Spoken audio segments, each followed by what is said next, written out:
Venid y aclamad con alegría, con júbilo cantemos a la roca de la salvación. Lleguemos ante Él con alabanza,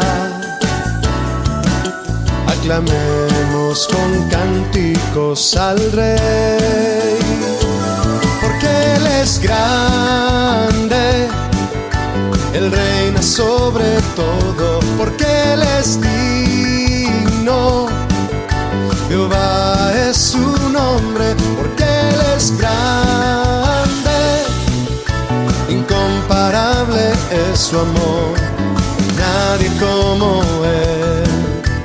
Grande es nuestro Rey, porque Él es grande, Él reina sobre todo, porque Él es digno, Jehová es su nombre, porque Él es grande, incomparable es su amor, nadie como Él.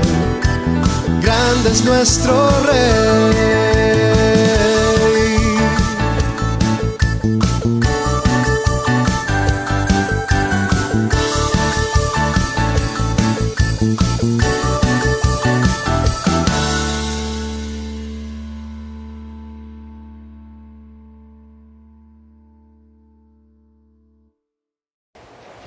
Y hoy vamos a terminar este capítulo 19. A partir del versículo 21 al 41. Este es ya nuestro tema 39. Viviendo en un mundo lleno de confusión. Y vamos a leer el versículo 32, Hechos 19, 32. Dice así la Escritura: unos pues gritaban una cosa y otros otra, porque la concurrencia estaba confusa. Y los más, o la mayoría, no sabían por qué se habían reunido. Vamos a orar. Señor, habla a nuestro corazón, Dios. Rompe, Señor, ese hielo que está en nuestra alma, Dios. Rómpelo con tu palabra, Señor. Golpea así como golpea, Señor, un marro, Señor, un martillo sobre nuestro corazón hasta romperlo, Dios. Por favor, te lo ruego, Señor. Rompe ese hielo que está enfriando nuestra alma. Te lo pido en el nombre de Jesús, Señor, porque necesitamos tu palabra, Dios. Y tu palabra tiene el poder para romper ese hielo, Dios, que nos está enfriando. Tu palabra, Señor, tiene el poder para remover todo lo que está en nuestro corazón, toda esa contaminación y esa suciedad. Derriba todo argumento de nosotros mismos que se ha levantado en contra de tu conocimiento, Señor. Derriba nuestras ideas, nuestras visiones, nuestros planes, porque eso no es nada delante de ti, Señor. Tus planes, tu visión es clara y es mejor que toda nuestra visión, Dios. Te lo pido, Dios. Clamo a ti en el día de hoy que obres con tu palabra en nuestra vida, Señor. Obra, Señor. Te lo pido en el nombre de Jesús. Amén. Hermanos, ¿ya se dieron cuenta que estamos viviendo en medio de un mundo que a cada instante se desliza por un tobogán que los está llevando a una piscina llena de confusión? Vivimos en un mundo que está sumergido en una desorientación moral espantosa, lo que está provocando que las nuevas generaciones sean confundidas en su manera de pensar y por lo tanto son afectados en su manera de vivir. La palabra confusión o confundir viene del latín confundere y significa mezclar cosas diversas de manera que no pueden reconocerse o distinguirse. De hecho, en el diccionario encontré una palabra muy interesante. Esta palabra es confusionismo y tiene dos significados: confusión y oscuridad en las ideas o en el lenguaje. Y también significa estado de pensamiento infantil donde se mezclan las cosas. Bueno, en pleno año 2022, con todos los superavances tecnológicos que han logrado las grandes mentes humanas, en medio de eso hay mucha confusión y oscuridad en las ideas o hasta en el lenguaje. A la luz de una generación inteligente que se está preparando para salir de la tierra y conquistar otros mundos por medio de naves superpotentes y de esa manera establecer la nueva edad de oro del viaje espacial, ellos dicen, Marte o muerte. Dicen estos hombres que se jactan de tener un gran conocimiento científico, pero que al mismo tiempo se fuman una cajetilla de cigarros que dice fumar puede causar la muerte. Ese gran pensador inteligente que está buscando todas las posibilidades para crear y ejecutar viajes interestelares es el mismo que aplaude y aprueba a aquellos que dicen que son mujeres cuando su cuerpo les grita lo contrario. Todo este tipo de situaciones trae consigo mucha confusión a los que vienen detrás de nosotros. Imagínate, hermano, tú estás instruyendo a tu hijo que se guarde puro para el día de su boda. Y de repente escucha a su maestro que le dice, ese cuerpo es tuyo, no lo reprimas, solo cuídate. Hace unos meses le preguntaron a alguien que estudió varios años, se preparó muy bien. Le hicieron la siguiente pregunta, ¿qué es una mujer? ¿Saben lo que contestó? No sé. No soy biólogo. Bueno, en algunos países de primer mundo, cuando alguien nace, ya no dicen, ha nacido un varoncito o una mujercita. Nació una persona, nació un individuo. Vivimos en un mundo lleno de confusión. Permítame leerle un artículo que encontré durante mi estudio que nos muestra cómo aquellos que están hundidos en este oscuro confusionismo quieren arrastrar a todas las multitudes, incluyendo a los cristianos. En el mundo, a los engañadores se les llama hábiles. A los hombres fieles a su esposa y que cuidan a su familia se les llama mandilones. A la desnudez se le llama arte. Al robo de la administración pública se le llama bono o compensación. A la conciencia cauterizada que conduce a la perversidad se le llama madurez. Y a la desvergüenza se le llama salir del closet. A la mujer virgen se le llama anticuada. Al que se divorcia por cualquier causa y se vuelve a casar se le llama ejercer su derecho a ser feliz. A la esposa que se dedica a su familia se le llama víctima oprimida. A la carencia de valores absolutos se le llama criterio abierto, mente abierto, open mind. A un ateo que se burla de Dios, que se mofa de Dios, se le llama intelectual. Y la Escritura le dice que es un necio, porque está la creación que nos grita que hay un Dios y sigue de necio diciendo que no hay Dios. Al aborto se le llama libertad para decidir. A la grosería se le llama franqueza. A quien devuelve lo robado se le llama tonto. Al sexo extramarital con condón se le llama hacerlo con responsabilidad. Al vestirse con ropa de marca se le llama tener éxito. Al que tiene éxito económico se le llama hombre de buena familia. A las mentiras se les llama estrategia de ventas. Eso es en el mundo. En la iglesia, al que quiere vivir en santidad le llaman legalista. Al que quiere seguir a Jesús fielmente lo llaman fanático. Al que se aparta del mundo le llaman religioso. Al libertinaje, para pecar le llaman ser libre de la religiosidad. Al permiso para pecar le llaman estar bajo la gracia. Al caerse al suelo y temblar le llaman mover de Dios. Al llenar los estadios le llaman avivamiento. A la diarrea verbal le llaman palabra profética. Al deseo de poder le llaman tener una visión grande. Al robo descarado le llaman pactar con Dios o sembrar en el reino. A los que denuncian el pecado les llaman fariseos modernos. A las falsas doctrinas les llaman revelaciones apostólicas. A los antros disfrazados de la iglesia les llaman reunión de jóvenes cristianos. A lobos rapaces les llaman apóstoles. A las congregaciones que no instauran el G12 les llaman grupos sin visión. Al volver el estómago le llaman vómito santo. A la metafísica le llaman confesión positiva. Al orgullo le llaman hacer cosas con excelencia para Dios.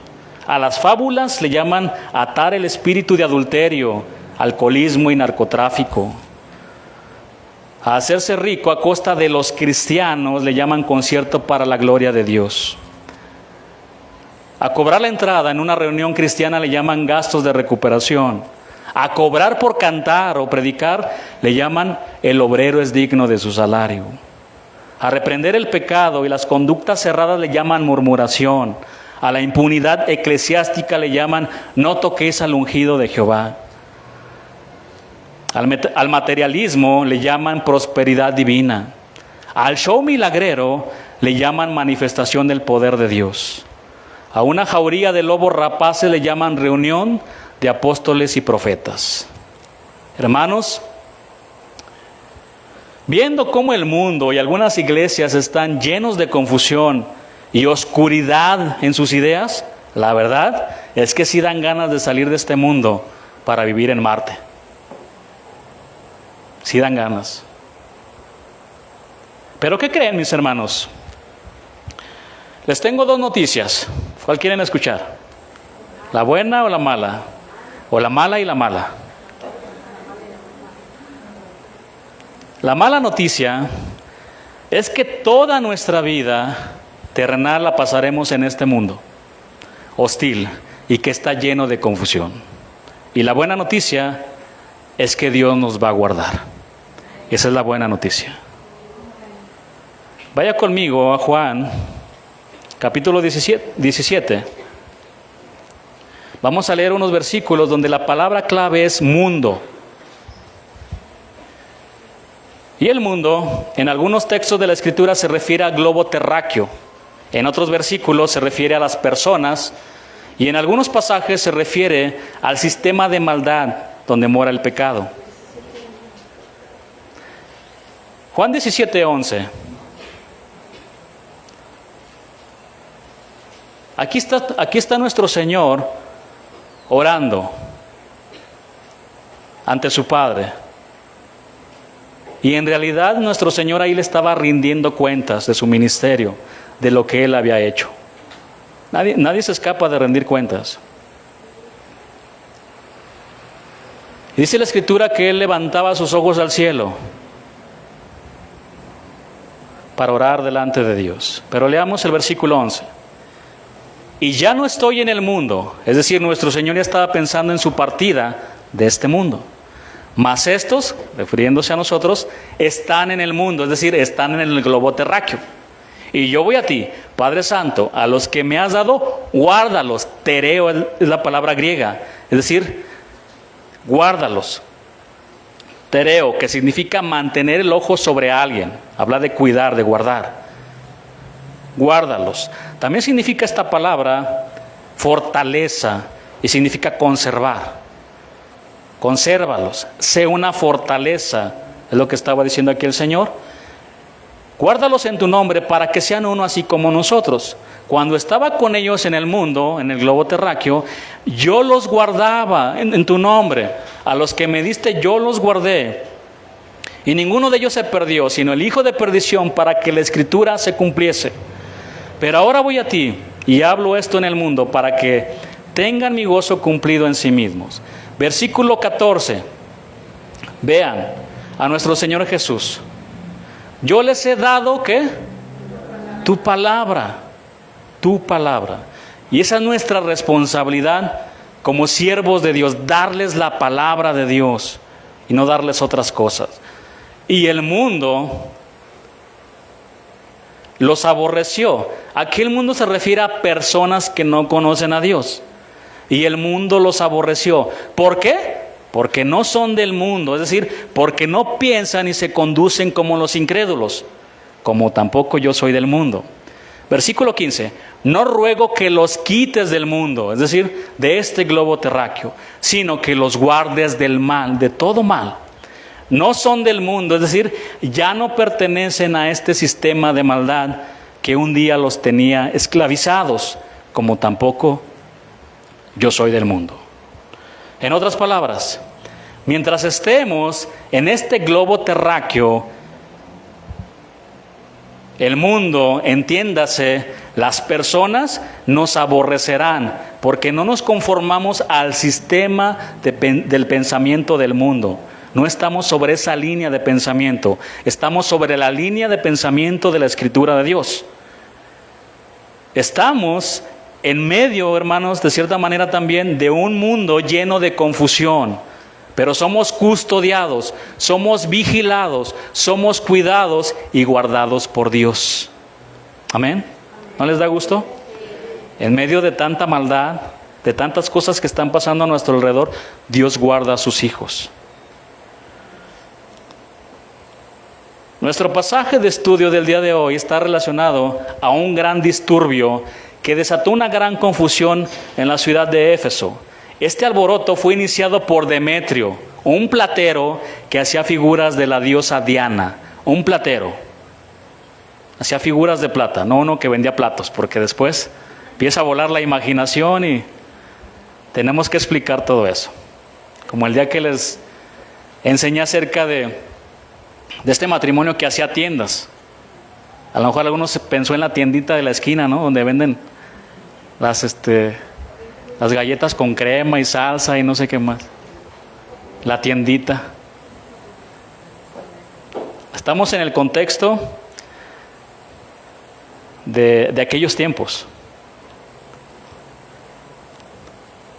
Bueno, Demetrio, un platero que hacía figuras de la diosa Diana. Este hombre, junto con otros artesanos, comenzaron a perder fuertes cantidades de dinero debido a que mucha gente que era idólatra se estaba convirtiendo al Dios verdadero. Por la predicación de Pablo y de otros creyentes. Ahora sí vayamos a Hechos 19, versículo 21.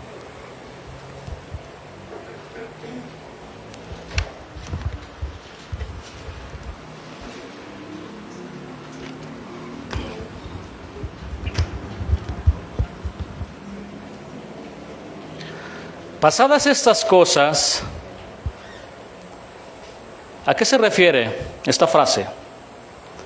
Se refiere a los acontecimientos que ya estudiamos la semana pasada, donde vimos los milagros extraordinarios que seguían a la predicación del Evangelio. Allí encontramos también a unos judíos, exorcistas que trataron de imitar a Pablo para echar fuera a los demonios. También vimos a los hechiceros que quemaron sus libros de magia, que quemaron toda su basura. En pocas palabras, el progreso del Evangelio era un hecho en esta ciudad de Éfeso.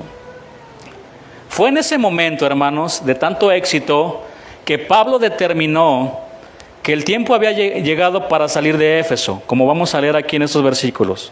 Pasadas estas cosas, Pablo se propuso en espíritu ir a Jerusalén, después de recorrer Macedonia y Acaya, diciendo: después que haya estado ahí, me será necesario ver también a Roma.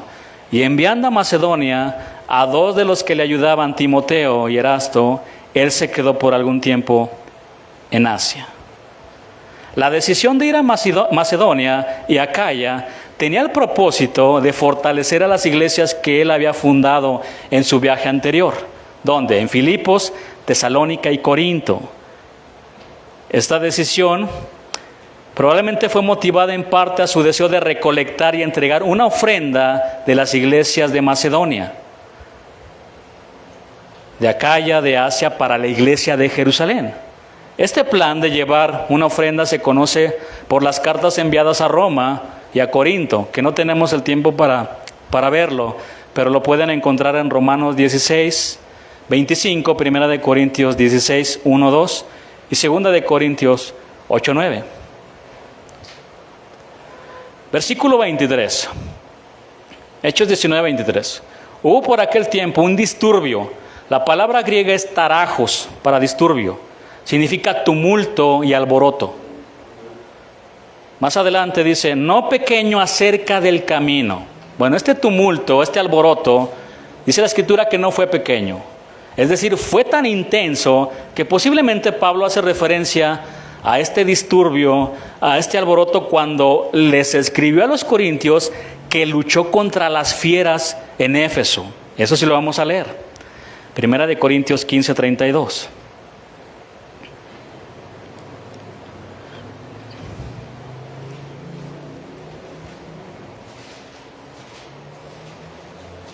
¿Ya lo tienen?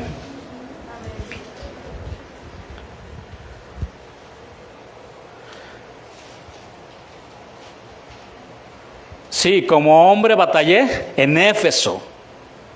¿Contra quién? Fieras. Entonces, ¿pueden imaginar ese gran alboroto?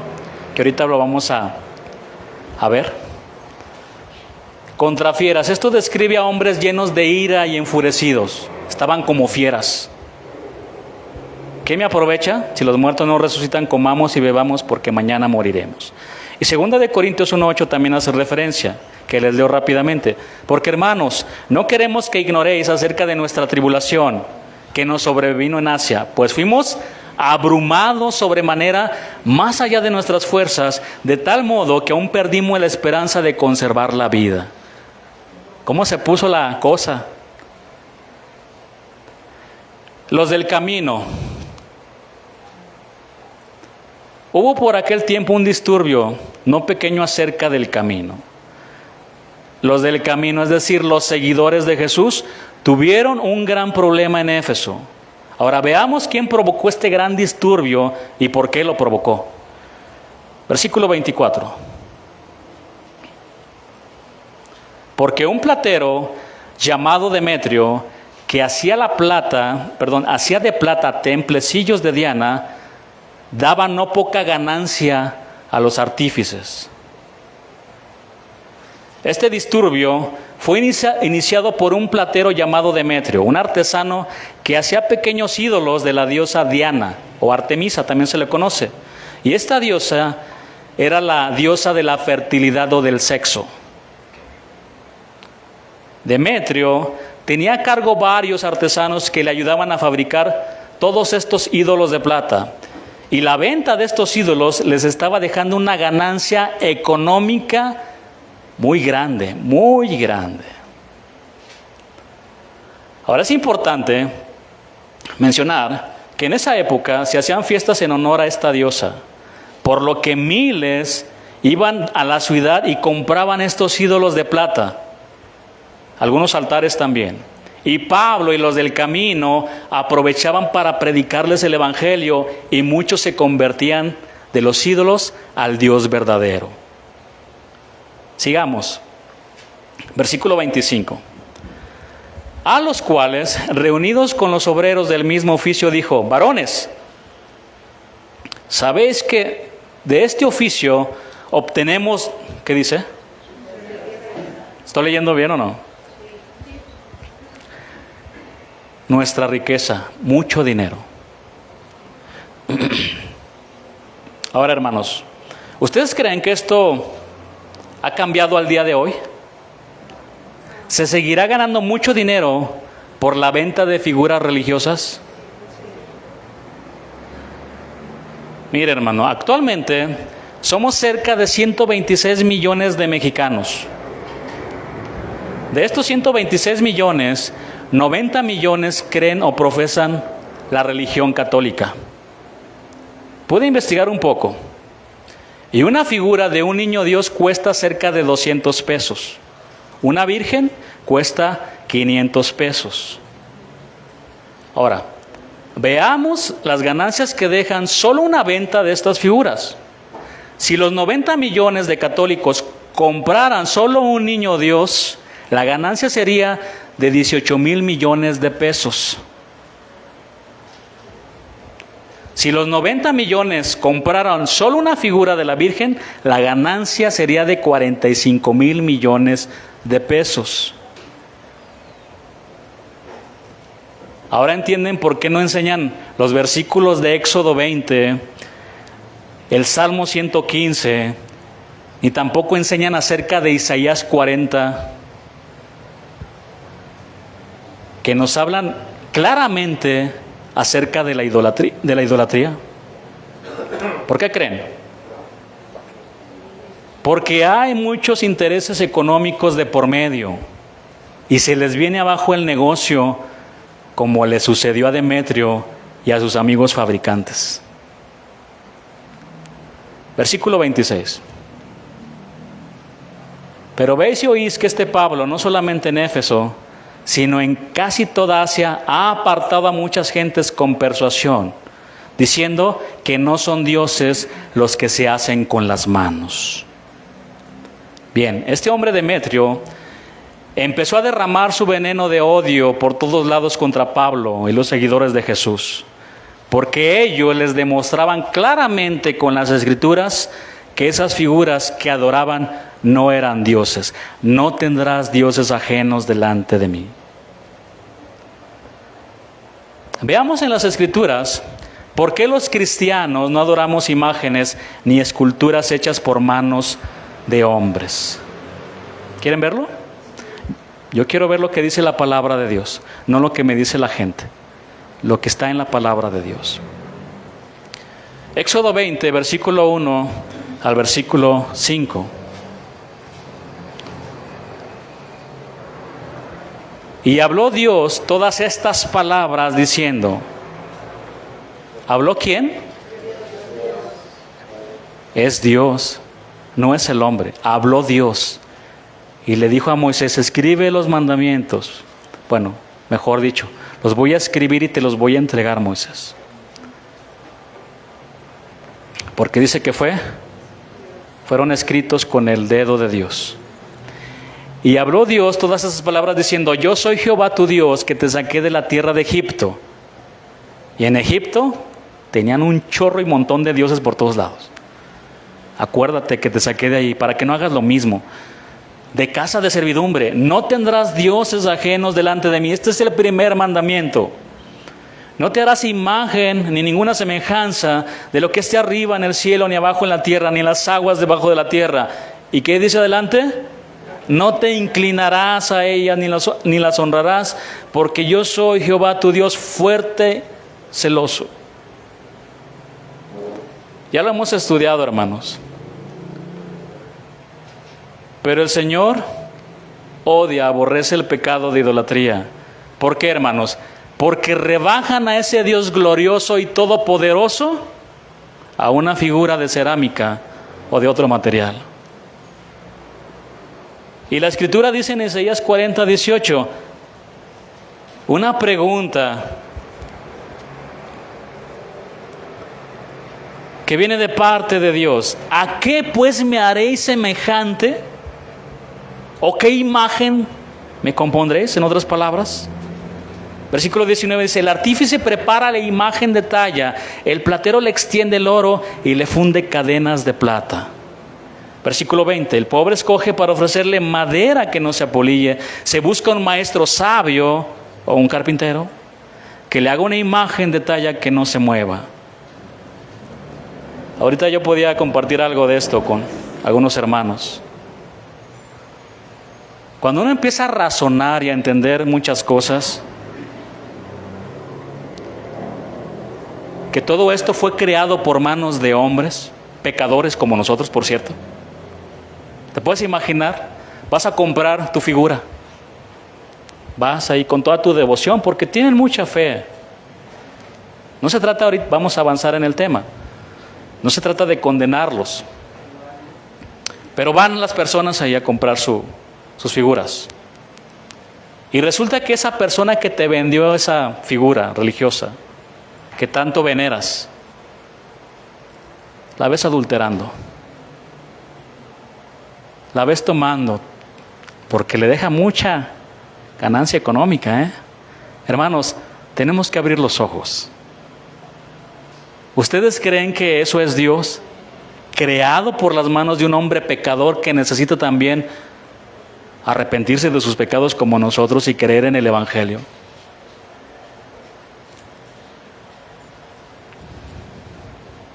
Pero sigamos. Ahora vayamos al Salmo 115. Porque la idolatría no solamente es adorar ídolos de madera o de plata.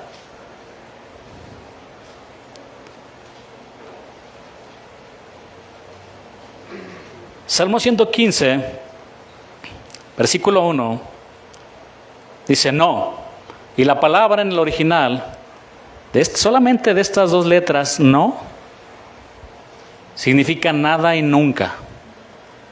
Toma mucho sentido, porque ahora diría, no, nada, nunca, a nosotros, oh Jehová, no a nosotros, sino a tu nombre da gloria por tu misericordia, por tu verdad. Versículo 2. Porque han de decir las gentes, ¿dónde está ahora su Dios? Y eso es lo que se pregunta, ¿no? Pues ¿dónde están las imágenes? ¿Dónde está Dios? Dios es espíritu. Y el que le adora, lo tiene que adorar en espíritu y en verdad. El Señor Jesús estuvo aquí por un cierto tiempo. Vivió en obediencia. Murió, fue crucificado. Pero después resucitó al tercer día y ahora está a la diestra del Padre. Él vive, ¿verdad? Pero no es una figura. Él está vivo. Y está en su trono. No, nada, nunca a nosotros, oh Jehová, no a nosotros, sino a tu nombre da gloria por tu misericordia, por tu verdad. Porque han de decir las gentes, ¿dónde está ahora su Dios? Nuestro Dios está en los cielos, todo lo que quiso ha hecho. Esa es la respuesta. Él está en los cielos. Bueno, el salmista aquí comienza alzando sus ojos, ¿hacia dónde? Hacia los cielos, dirigiendo un canto de gloria, de alabanza al único que lo merece, al gran Jehová de los ejércitos, al gran yo soy. Y en este cuadro glorioso, donde está Jehová y únicamente Jehová, el salmista queda atrás del telón donde nadie lo ve. Bueno, después de hacer a un lado un potencial Dios que todos llevamos dentro,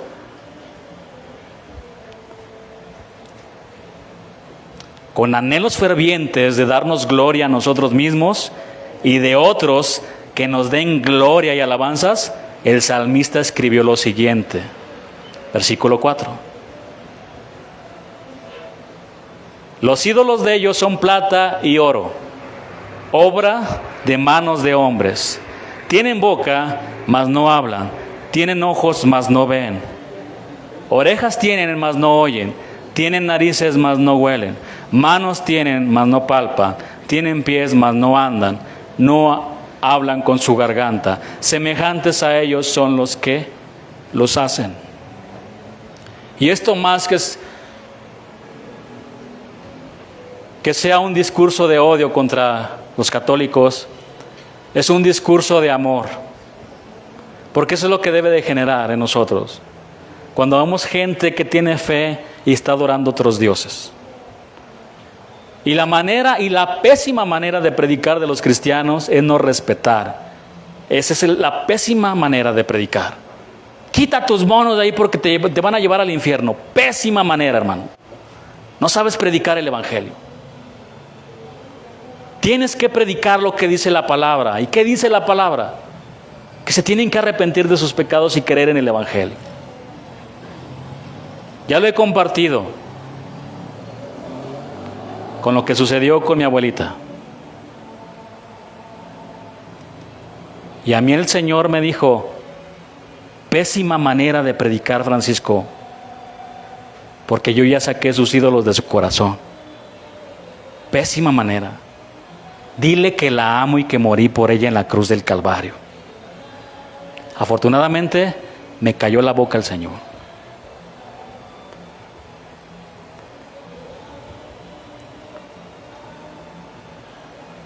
Recordemos que cuando se escribieron los salmos, había mucha idolatría.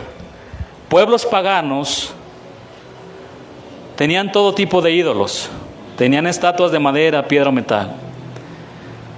De igual manera, algunos del pueblo de Israel habían ido en pos de otros ídolos. Al ver sus dioses paganos, ellos encontraban seguridad y confianza. Hoy en la actualidad, no solo hay dioses hechos de algún material, también hay otros dioses como el dinero, el entretenimiento, las posesiones, las personas, el trabajo, la escuela o los pecados favoritos. Cualquier cosa o persona que ocupe el primer lugar en nuestro corazón, eso es un ídolo. Hermanos, todos estos versículos son muy claros con respecto a este pecado de idolatría. Por otro lado, ¿sabía que los idólatras también se encuentran en la lista de los que no van a heredar el reino de Dios? Primera de Corintios 6:9 al versículo 11.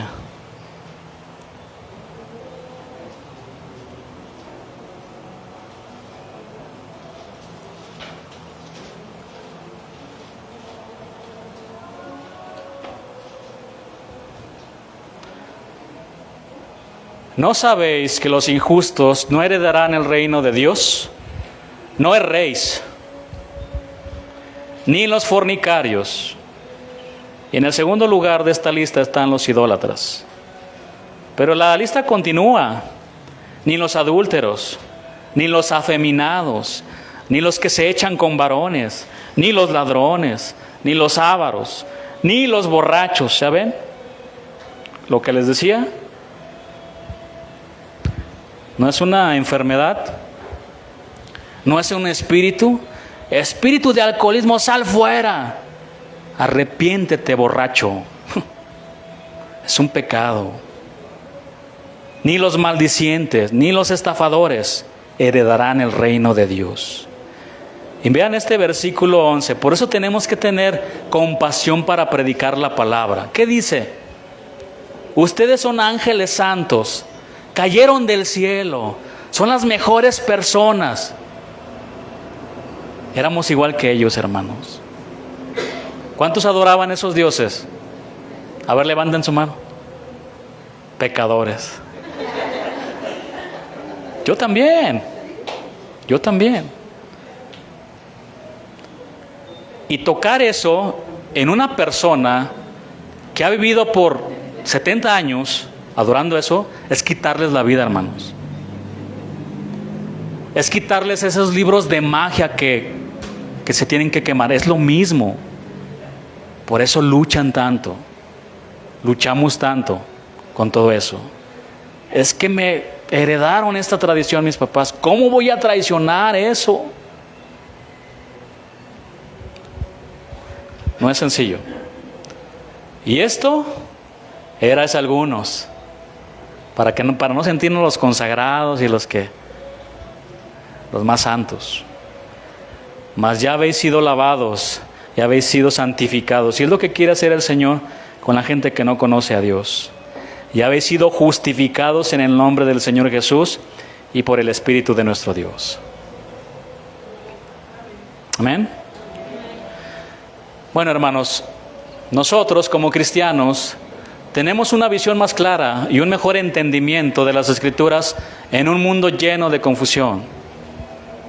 Por lo tanto, debemos caminar con sabiduría y predicarles el Evangelio, no solo a los idólatras, también a los borrachos, a los adúlteros, a los ladrones, etcétera, como lo vimos en esta lista. ¿Por qué? Porque nosotros salimos de ahí. Pero sigamos con Demetrio y su gran discurso, sí de odio, que se levantó contra Pablo y los del camino. Vayamos al versículo 27.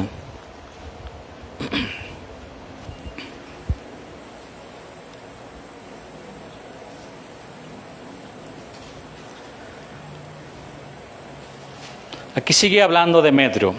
Y no solamente hay peligro, vean, hasta él lo reconocía.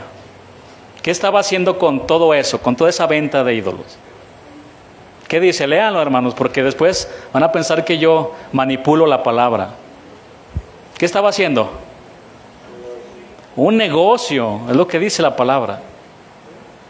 Hay peligro de que este nuestro negocio venga a desacreditarse. Sino también que el templo de la gran diosa Diana se ha estimado en nada y comience a ser destruida la majestad de aquella a quien venera toda Asia y el mundo entero.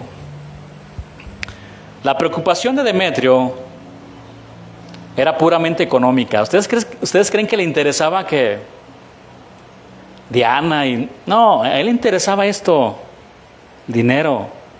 Se dio cuenta de que ya no le estaban comprando sus figuras. Pues, ¿qué está pasando? Se le estaban quedando todas. Pablo estaba predicando la palabra y la gente se convertía. Se le estaba cayendo su negocio, lo que indica que su gran Dios no era Diana, era el dinero. El dinero.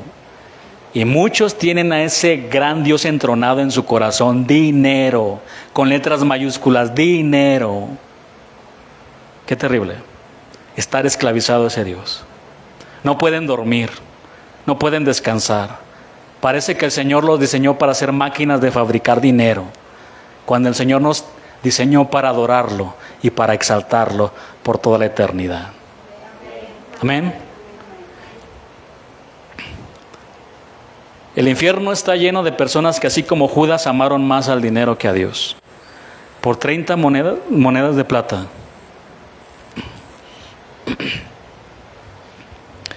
Dentro de su discurso, Demetrio planteó la inquietante posibilidad de que el templo de la gran diosa Diana pudiera llegar a ser estimado en nada, y les advirtió que los cristianos estaban cuestionando la majestad de Diana. Esto provocó, que todos los que lo estaban escuchando se llenaron de ira. Vayamos al versículo 28.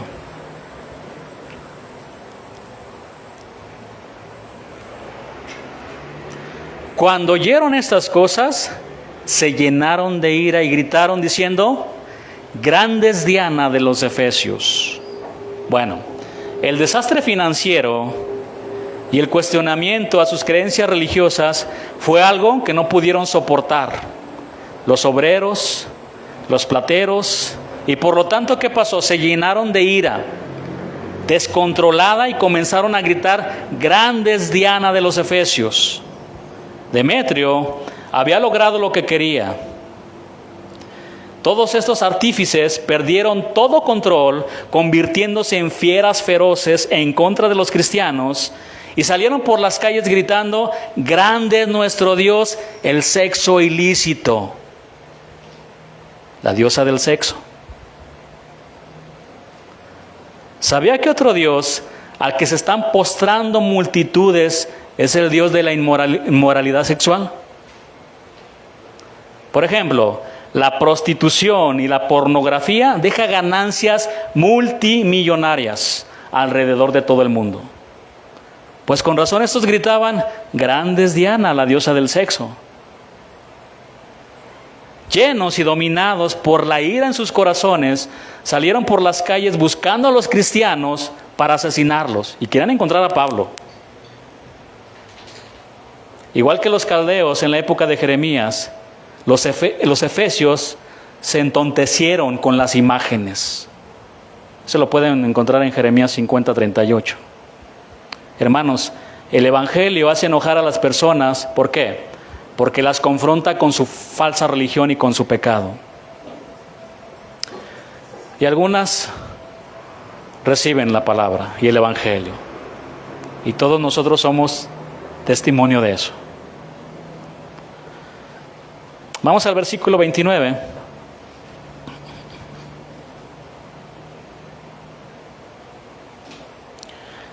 Y la ciudad se llenó de confusión, y a una se lanzaron al teatro, arrebatando a Gayo y a Aristarco, macedonios, compañeros de ¿quién? De Pablo. Ellos buscaban a Pablo, pero encontraron a Gayo y a Aristarco. Al escuchar este alboroto por las calles, la ciudad se llenó de confusión, y esto provocó un gran caos, un gran desorden. Ahora, hermanos, mediten en esto. ¿Ya se dieron cuenta que solo se necesita de una persona con un gran discurso para armar un alboroto? Una persona, una manzana podrida, con una sola. No se requieren miles.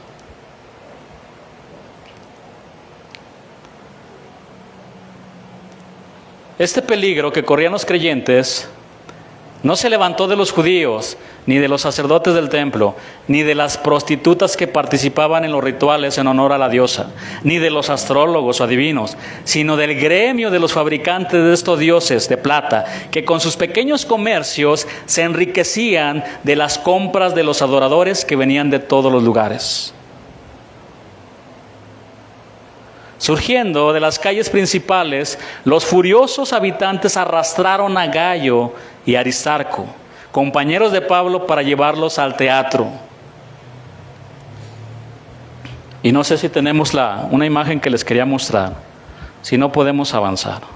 Pero el teatro tampoco se lo imaginen como el Teatro Juárez, porque después empezamos pues es como un Teatro Juárez, como bien bonito, adornadito. Ese es el teatro. Cerca de 25,000 personas le cabía. Entonces imaginen a una multitud furiosa, enardecida. Y ahí los llevaron.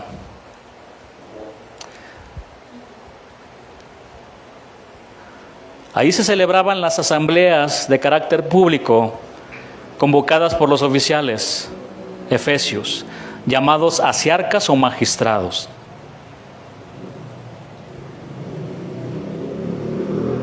Vamos al versículo 30 ahora.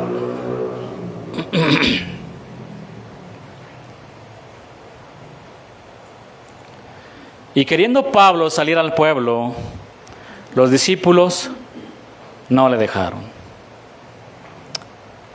Pablo quería ir al teatro. ¿Por qué, hermanos?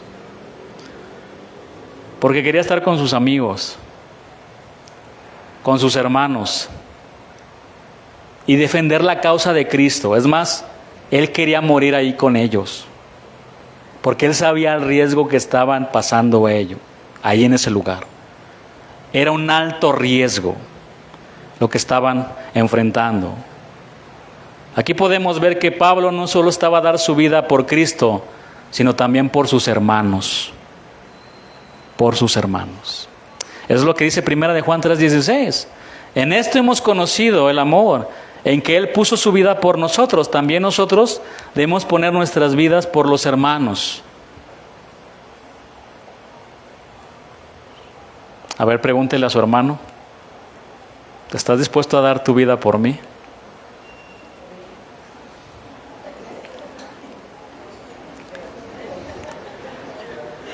¿Estás dispuesto a ir conmigo al teatro? Pero no al Teatro Juárez. A ese teatro.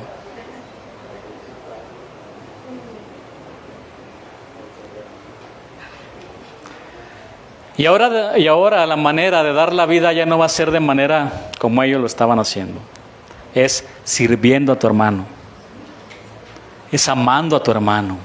Es soportando. Es decir, de soporte. Ponerle el hombro, es levantar a tu hermano, es consolar a tu hermano. Eso es dar la vida, hermano.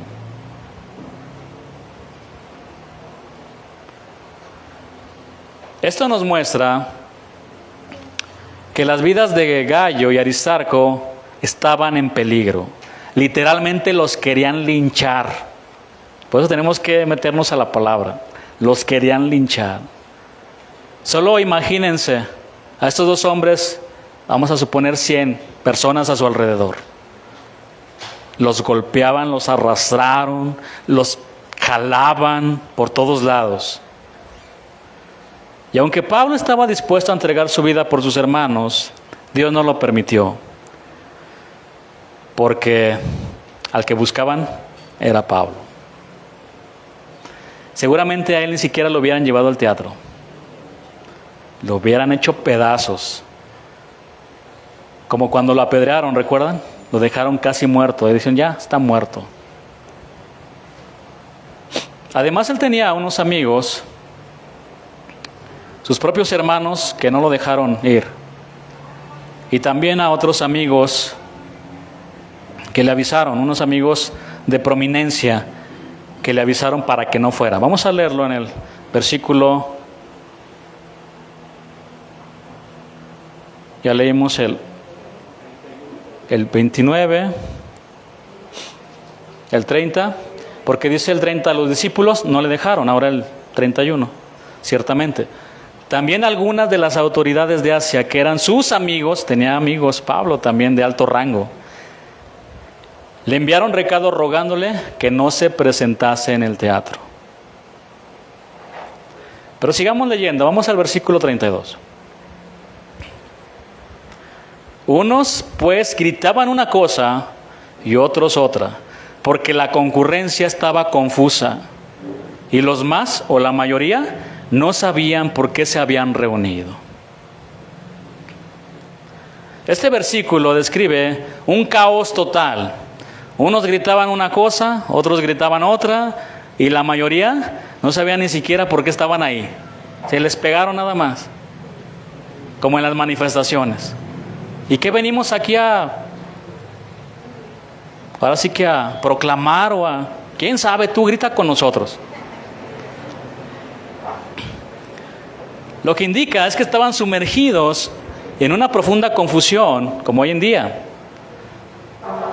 Porque algunos arden con odio y enojo constantemente. Otros están atormentados día y noche por miedo sin sentido.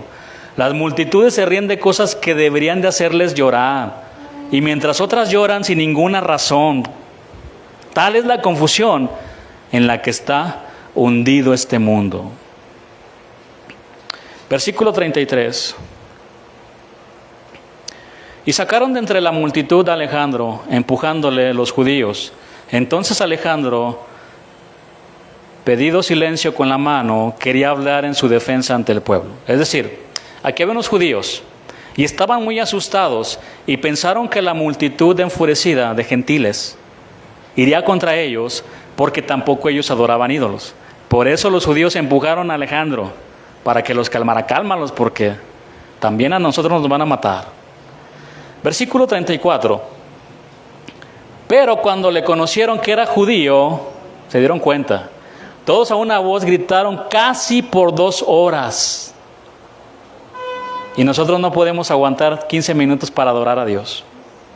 Por 2 horas. Ya me cansé, pastor. Levanta tus manos, hermano. Bueno. ¿Qué les digo? Estos hombres tienen más pasión que nosotros. Pero cuando le conocieron que era judío, todos a una voz gritaron casi por 2 horas, grande es Diana de los Efesios. Cuando la multitud se dio cuenta que Alejandro era judío, todos comenzaron a gritar por 2 horas, desenfrenadamente, grande es Diana de los Efesios. Por 2 horas gritaron, grande es Diana de los Efesios. Pensemos en lo siguiente. La gente hoy levanta a sus dioses gritando, grande es mi equipo favorito, grande es mi dinero, grande es mi partido político, grande es la abundancia material. Sin embargo, si uno dice, grande es el Señor Jesucristo, nos ven como extraterrestres, en un mundo lleno de confusión. Nos ven raros.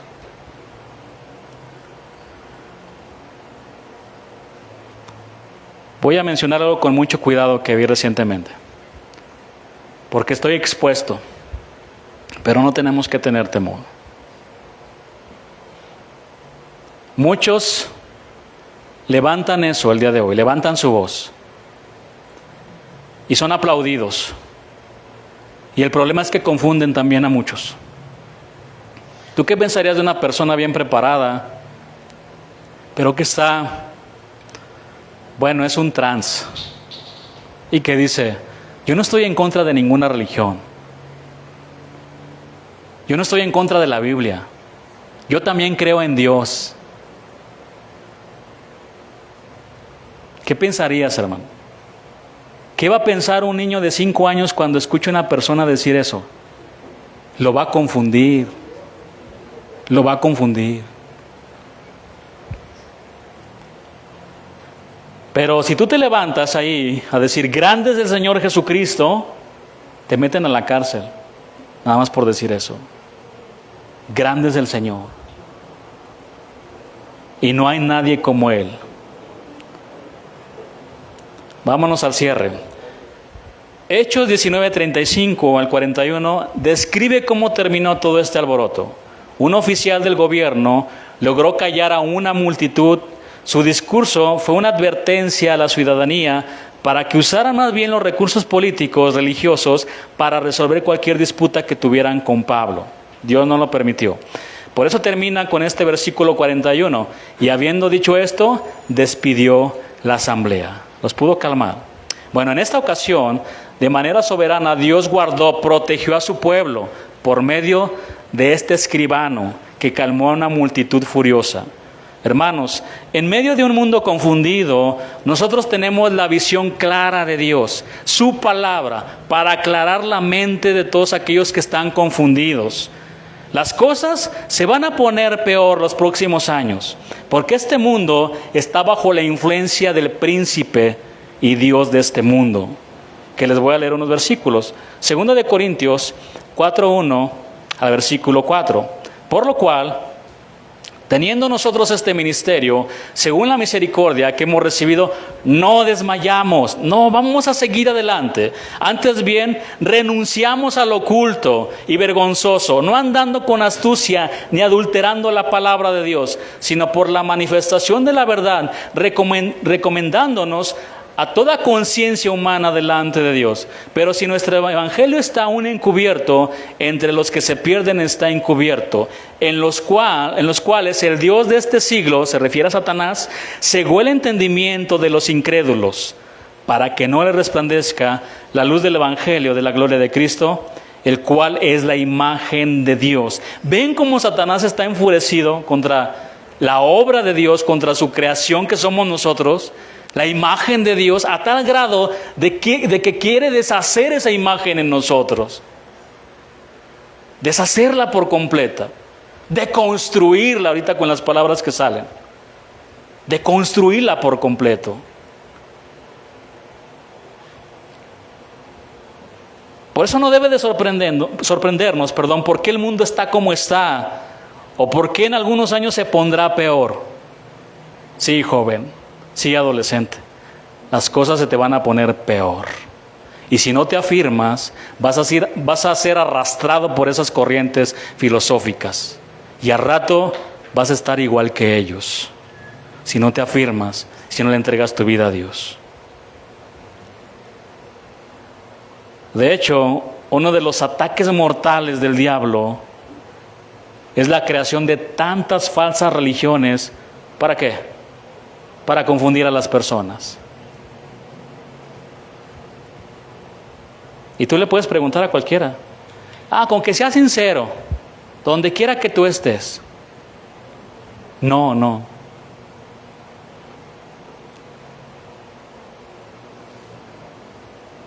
De cierta manera, Dios incluye y excluye al mismo tiempo. ¿Se dan cuenta? Incluye porque Él murió por todos en la cruz del Calvario.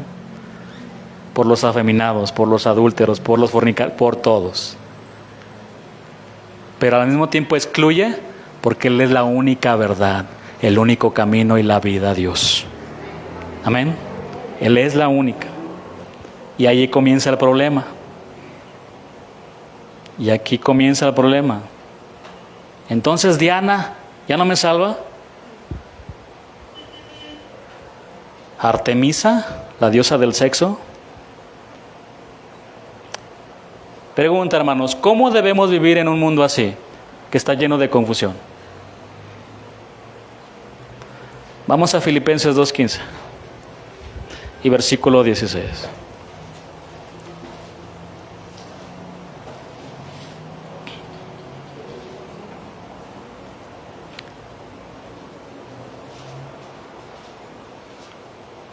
Para que seáis irreprensibles y sencillos, hijos de Dios sin mancha, en medio de una generación maligna y perversa, en medio de la cual resplandecéis como que luminares en el mundo, asidos de la palabra de vida, para que en el día de Cristo yo pueda gloriarme de que no he corrido en vano, ni en vano he trabajado, escribió el apóstol Pablo.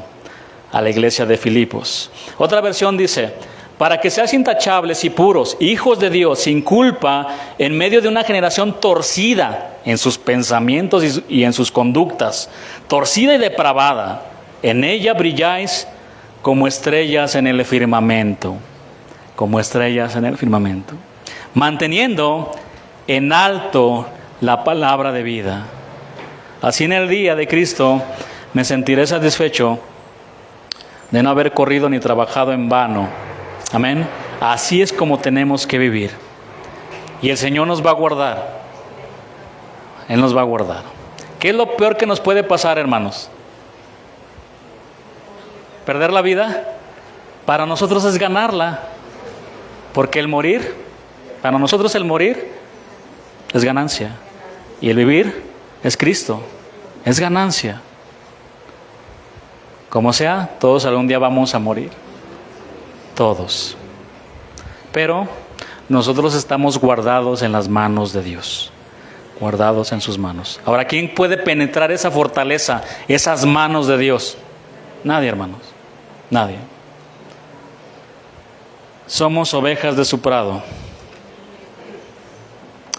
Que el Señor nos ayude. Vamos a orar. Les pido que se levanten, por favor.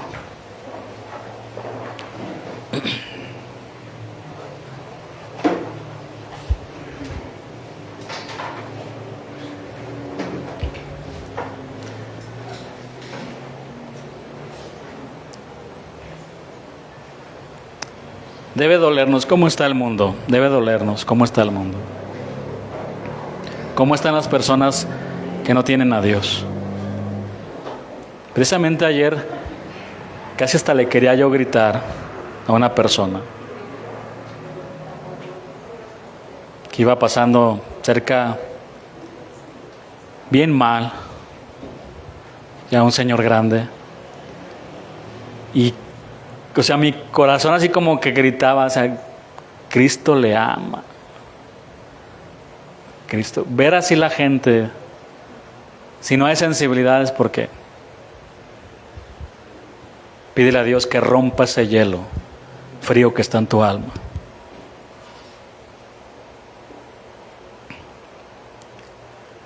Vamos a darle gracias al Señor con todo nuestro corazón y meditemos en esta palabra. Señor, te damos toda la gloria, toda la honra y la alabanza a ti, nuestro único Dios verdadero. Tú eres el único Dios verdadero. No hay otro Dios fuera de ti, Señor. No hay otro Dios. Tú eres nuestro Dios y ante ti nos rendimos. Ante ti sí nos inclinamos. Ante ti sí te adoramos, te veneramos, porque tú moriste en la cruz del Calvario por alguien como yo, que no merecía ni ser mirado por nadie, Señor. Por alguien como yo que no valía ni un centavo a los ojos del hombre. Pero tú llegaste, Señor, a morir por mí, por nosotros, y derramaste tu sangre preciosa, Dios. Gracias, Señor. En este hemos conocido el amor, en que tú pusiste tu vida por nosotros. Gracias, Señor. Te damos la gloria, la honra y la alabanza en el nombre de Jesús. Amén. Venid y aclamad con alegría, con júbilo cantemos a la roca de la salvación. Lleguemos ante Él con alabanza, aclamemos con cánticos al Rey, porque Él es grande, Él reina sobre todo, porque Él es digno. Jehová es su nombre, porque Él es grande, incomparable es su amor, nadie como Él. Grande es nuestro Rey, porque Él es grande, Él reina sobre todo, porque Él es digno. Jehová es su nombre, porque Él es grande, incomparable es su amor, nadie como Él. Grande es nuestro Rey.